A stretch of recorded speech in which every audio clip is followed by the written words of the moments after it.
Healthy Places and Spaces Subcommittee. And the emphasis is on places and spaces. And for Healthy Spaces and Places Committee, what we opted to do is use the city of Rotown as a model. That's why I'm presenting and not the chairperson of the committee, which I'll introduce in a moment. The Virgin Islands is experiencing increasing risk in non-communicable diseases among its population. Rising rates of obesity associated with the lack of physical activity, unhealthy eating, risky levels of alcohol use are all contributing factors to this development. The way in which the built environment is designed inhibits or deters the level of health and wellness to the outcome of this community. For years, efforts have been placed on the improvement of the built environment in the Virgin Islands with minimal successful outcomes or with no standardization to the outcome. Healthy Places and Spaces Subcommittee, if you're here, please stand. Mr. Adrian Benjamin is the chair. Ms. Margaret Green, representing the Ministry of Communications and Works, is the deputy chair. Ms. Noni Georges is our environmental lawyer. Marvin Flax, or Steve Fox, represents OBMI. Steve Augustin is our architect. Greg Massicott from the Department of Waste Management. Stephen Payne from Recreation Trust. Representatives from the BVI Olympic Committee. Angela Penn from Conservation and Fisheries Department. And yours truly, Janice Brathwaite Edwards, City Manager. Challenges, economic constraints, how we find ways to subsidize the projects aimed at improving the communities. We have a lack of construction standards and regulations. We also must have buy-in from the community and the input to design areas of interest. We also have political influence. Projects should be self-sustaining and in an ongoing manner, and it doesn't matter which political group is in power. We also have the limited land space or lack of space to carry out the activities that we would like to carry out in healthy places and spaces. We have lack of enforcement, and we also have lack of development, and zoning is going to be key as we carry out our objectives. The objectives: to create an environment that supports physical activity by addressing design, policy, and transport.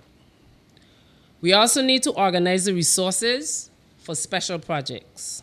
We also need to create relationships, and from where we sit, also provide advice. Assist the technical working group to coordinate a national forum that promotes connection between the built environment and population health. We also need to work closely with community leaders, health and wellness committees. The outcome: improved health and the quality of life for the people of the Virgin Islands through investment in the care and management of green spaces, linkages to natural and existing environments, and the landscape. Based on the fact that Healthy Places and Spaces chose the city of Rotown to be our model area, some of the key steps that we would need to take within the confines of the city are, and we have done, taken a detailed inventory of what we have within the confines of the city. Keep noting that the places within the city and the spaces within the city don't necessarily all fall under one ministry or one department of government. We looked at existing public and social areas, Rotown being the model, to see how the amenities in that area can be improved.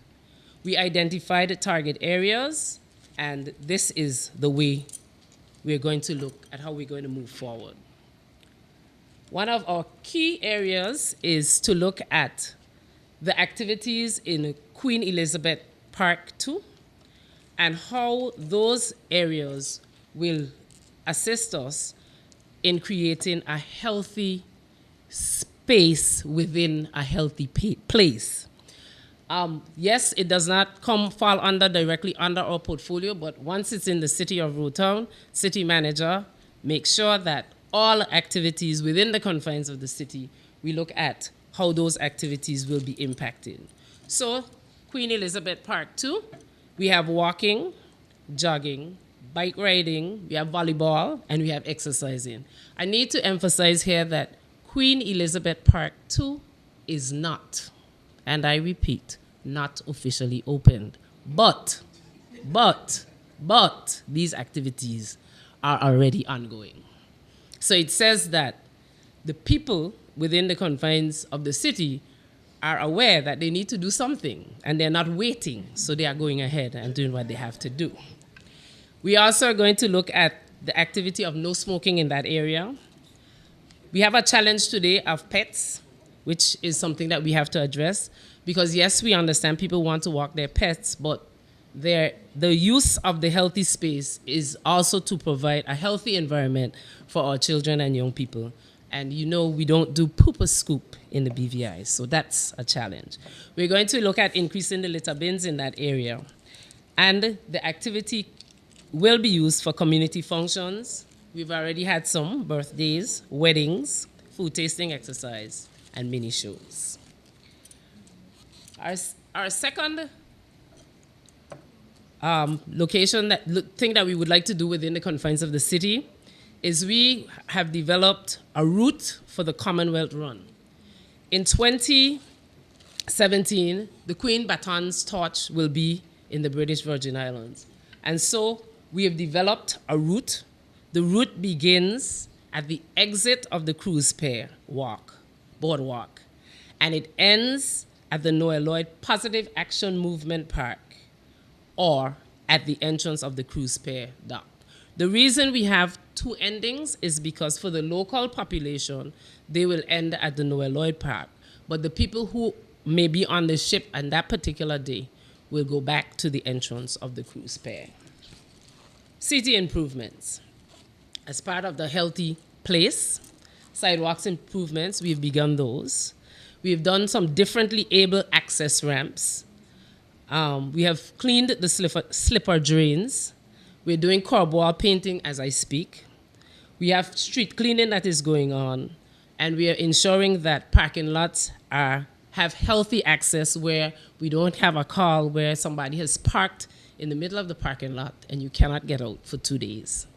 And we're also ensuring that this healthy place, people know how to get around it. So we have street signs, and we are actually in the process of making a wayfinders map for people who are actually walking. In conclusion, encouraging physical activity and the contact with nature, there are benefits to be derived from the integration of healthy places and spaces.